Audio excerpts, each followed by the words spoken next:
Hey ClickSF, this is Brian Lynn here with another talk on medical teaching. In this series, I'm going to talk to you guys about giving feedback. We're calling it Feedback 101 because I want to just talk about some of the basic principles about giving effective feedback. The objectives for this series are to talk about strategies for receiving feedback, listing the characteristics of effective feedback, explaining the importance of positive versus constructive feedback, and using effective phrasing for providing verbal feedback to your learners. So in this first video, we are going to focus on adopting strategies for receiving feedback. First, let's talk about what feedback means. Now, from a technical standpoint, it's actually an engineering term. Feedback is the control of a system by reinserting into the system the result of its performance. Sounds simple enough, right? So in medicine, it's a little trickier than that, right? This is Graham Walker. If you don't know him, he is our APIC of technology. And he and I were talking about me giving this presentation, and he says to me, man, I hate giving feedback. That's why I only give feedback to computers. Now, if you guys know Graham, he is one of the most personable, enthusiastic, energetic people I know, a really high emotional IQ. You would wonder why somebody like Graham has difficulty giving feedback. And that's kind of the crux of it. Sharing knowledge is fun and exciting, teaching is fun and exciting, but giving criticism of someone else's performance, even when it's done in their best interest, even when it's done as gently as possible, is difficult. And it can be tough for an empathetic person to do. By nature as physicians, we like to please people. Before we talk about how to give feedback, I want you to spend a few minutes thinking about how you receive it. If you like, pause the video for a second and just spend a moment thinking to yourself about a time that you got feedback where it didn't go so well. And think about what it was about receiving that feedback that made it so difficult for you to receive. So why don't we try reframing feedback? I want to give you an example of a situation that happened to me recently. I've mentored a few emergency physicians here at Kaiser San Francisco since I started. And recently my latest mentee, Dr. Tony Joseph, came to me and said, Brian, I'd like you to do a coaching shift with me. I said, well, what does that mean? He says, well, what I would like is for you to come to one of my shifts and observe me at work and basically comment and give feedback on everything that I'm doing to help me to improve. Now, my initial gut reaction was, Tony, you're doing great. You don't need that. I thought of it as a form of remediation. And then he introduced me to this article.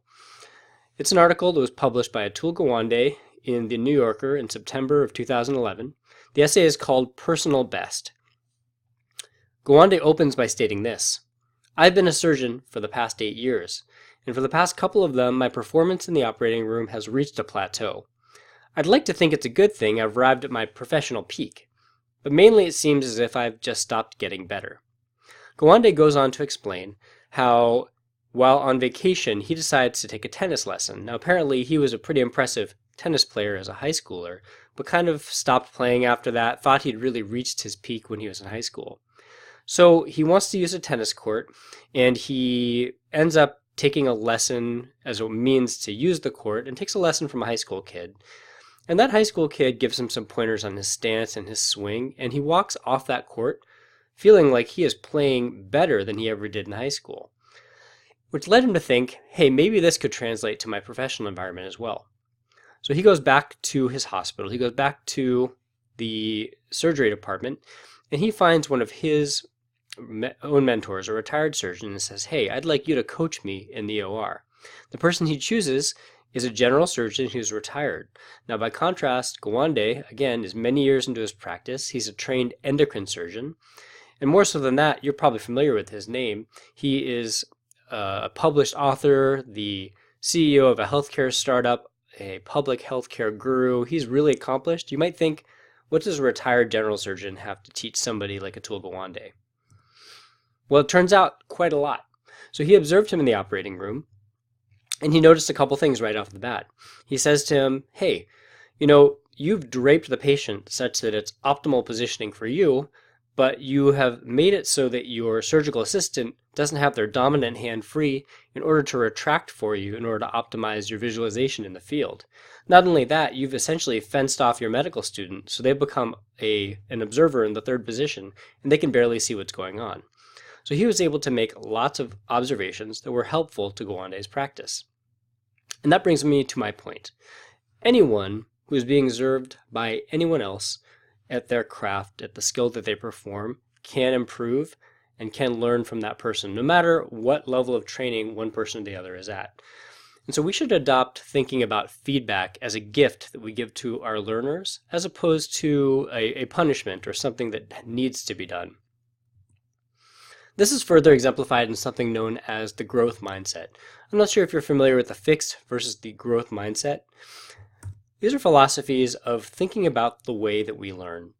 A person with a fixed mindset believes that their basic abilities, their intelligence, their talents, these are all just fixed traits. They've got a certain amount, that's that, and then their goal becomes to look smart at all times and try never to look dumb. Opposed to this is the growth mindset, where students understand that their talents and abilities can be developed through effort, good teaching, and persistence. They don't necessarily think that everyone can be the same or can even be Einstein, but they believe that anyone can get smarter if they work at it. Now, this is a philosophy that was put forth by Carol Dweck, who is a PhD and researcher at Stanford University, and mostly her theories have to do with raising children, but there are a lot of parallels to what we do in medicine. So for example, in medicine, if you have a fixed mindset, you believe your abilities are intrinsic, challenges then become a chance to fail, and so there's something you want to avoid at all costs. Any failure is a proof of your inadequacy, and that's problematic in many ways, right? These are the things that contribute to things like physician burnout, physician depression, physician suicide. Somebody in a fixed mindset perceives feedback as a judgment of character.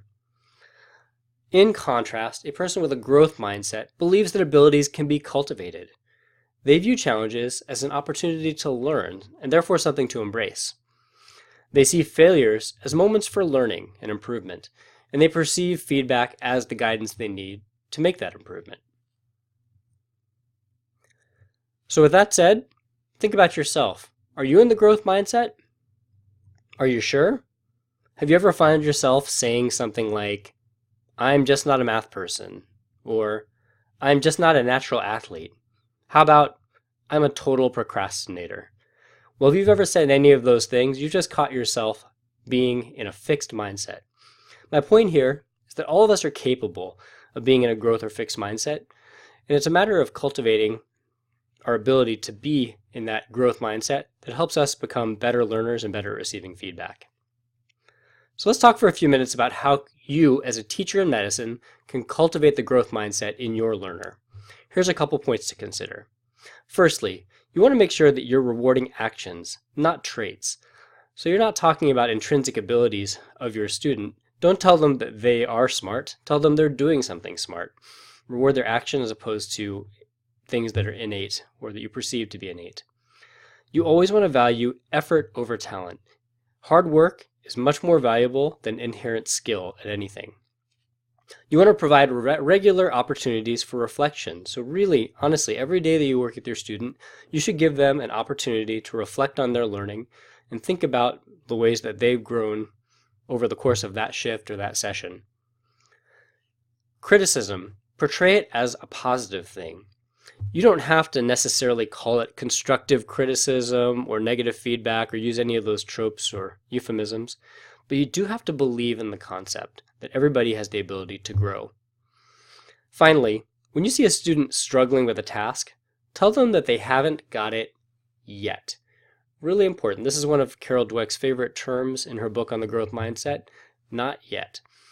Meaning, your student has the ability to get there, but maybe they're just not there yet.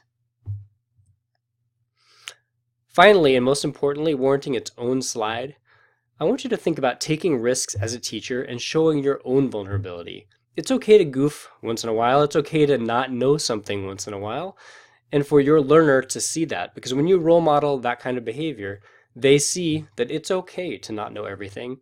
It's okay to fail occasionally, and they learn that through seeing you act this way, that they have the opportunity to grow and learn as well. So that's all on Objective 1, Adopting Strategies for Receiving Feedback. In Part 2, we're going to talk about the characteristics of effective feedback. Thanks very much.